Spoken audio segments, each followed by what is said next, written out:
তবে কালকে ওটা ফুটবল চলছিল, সত্যি তোরাও বিশ্বাস করিস ওটা ফুটবল চলছিল ভাই। ওই কি হচ্ছিল কালকে। তো গতকাল আমরা সবাই জানি ইউরো 2024-এর প্রথম দুটো কোয়ার্টার ফাইনালের রেজাল্ট আমরা পেয়ে গেছি।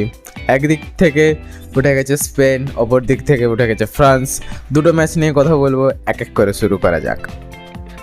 চলে আসি প্রথম ম্যাচে, স্পেন বনাম জার্মানি। পুরো টুর্নামেন্টে সবাই এটাকে ফাইনাল ভেবেছিল, আমিও ভেবেছিলাম ফাইনাল না হবে, অ্যাটলিস্ট ভেবেছিলাম যে সেমিফাইনালে আসবে ম্যাচটা। আনফর্চুনেটলি কোয়ার্টার ফাইনালে চলে আসে। ম্যাচের শুরুতে জার্মানি বুঝায় যে আজকে আমরা খেলতে নামিনি, আজকে আমরা ঠুকতে নেমেছি। ভাই আমি আমার লাইফে কোনোদিনও টনি ক্রুজকে চার্জ করতে দেখিনি এভাবে। টনি ক্রুজ ফাউল হয়েছে 70 কি 75 মিনিটের মাথায়, আমার ঠিক মনে নেই। ওর আগে মিনিমাম ওর 5খানা কার্ড খাওয়া উচিত। মানে 5খানা কার্ড নেই, 2টো কার্ডই রেড হয়ে যায়, বাট ওর 5খানা কার্ড খাওয়া উচিত। ভাই পায়ে মারছে, বলে ফলে কোনো যায় আসে না। কালকে জার্মানি প্রথমেই আগে এসে গাবিকে মেরে দিল।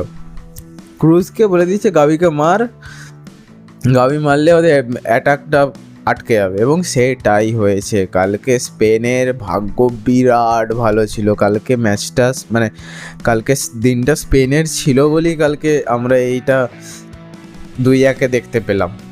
কোনোভাবেই সম্ভব নয় কালকের ম্যাচটা স্পেন জিতেছিল, কোনোভাবেই। স্পেনের গোলকিপিং, my man, you will be the next Casillas, you are the next Casillas. ভাই সেভ করেছে, সিঙ্গেল হ্যান্ডেডলি সেভ করেছে। মিনিমাম 5টা ক্লিন শিট আছে, 5 থেকে 6টা ক্লিন শিট আছে। এবং প্রথম হাফে আমরা 0-0-তে কনসিডার করি। প্রথম হাফে প্রচুর ইয়েলো কার্ড, প্রথম হাফে 20 মিনিট 30 মিনিটের মধ্যে 4খানা ইয়েলো কার্ড হয়ে গেছে। আমি আমার লাইফে এরকম কোনোদিনও ম্যাচ দেখিনি। আমি অনেক এল ক্লাসিকো, অনেক ডার্বি দেখেছি, এরকম কোনোদিনও ম্যাচ দেখিনি ভাই। সেকেন্ড হাফের 51 মিনিটের মাথায় অলমো একটা গোল করে ইয়ামালের পাশে। ইয়ামাল ভাই, আমি তোর ফ্যান হয়ে যাচ্ছি দিন দিন।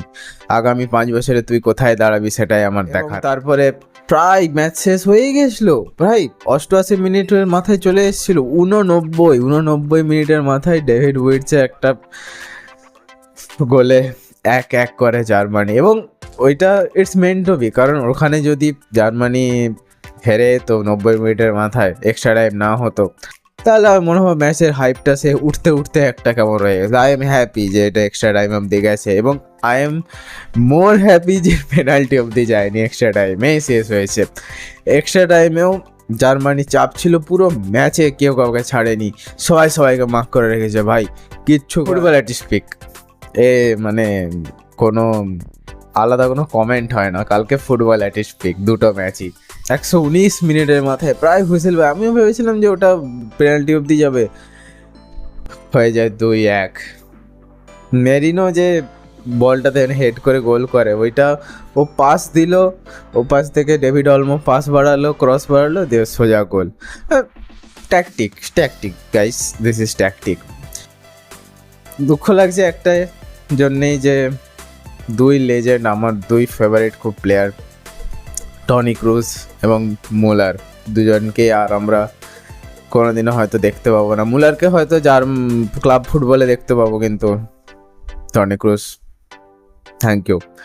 তুমি যা যা দিয়েছ আমাদের, যা যা মেমোরিজ দিয়েছো, সে 2018-ওর ফ্রি কিক হোক, চ্যাম্পিয়ন্স লিগের ফাইনাল হোক, আই এম গ্রেটফুল। 14 ওয়ার্ল্ড কাপের ফাইনাল হোক, I am grateful to you. আমি হ্যাপি, খুব হ্যাপি যে আমি দি গ্রেটেস্ট স্পোর্ট এর আর একটা পার্ট হয়ে উঠেছি। এবার চলে এসেছি সেকেন্ড ম্যাচে। ভাই প্লিজ একটা কথা বল। অনেকে বলবে ভাই কালকে জাও ফিলিক্সের জন্য হেরেছে, অনেকে অনেক কিছু বলবে, অনেকে বলবে রোনাল্ডো চান্স পেয়েছে। ভাই রোনাল্ডো মিনিমাম 1:1 3টে গোল করা উচিত ছিল। 92 মিনিটেরটা তো যে গোলগুলো হচ্ছিল না, যে গোলগুলো কালকে আমরা দেখতে পাইনি না রোনাল্ডোর পা থেকে, সেইগুলো যদি এটা যদি 2013, 14, 15, 16 সাল হতো না, মিনিমাম কালকে রোনাল্ডো 3 থেকে 4টা গোল ভাই, দেখা যাচ্ছে 4টে গোল ভাই, 1:1 মিস খাচ্ছে ভাই। বয়স হয়েছে, I know that, we all know that, retirement নিয়ে নে। এরকমভাবে একটা কালকে এম্বারেসড হয়েছে পর্তুগাল, পাতি এম্বারেসড হয়েছে ফ্রান্সের কাছে। ফ্রান্সও কালকে হেগেছে, নয়তো ওটা 0-0 অবধি, পেনাল্টি অবধি যেত না ভাই ভাই ভাই আমার, পেনাল্টি অবধি যেত না। কালকে ফ্রান্স হেগেছে, ফ্রান্স 2 পা ফাঁক করে দিয়েছিল পর্তুগালের জন্য, সো আমাদের নিয়ে নাও, পর্তুগাল সেটাও করতে পারলো না।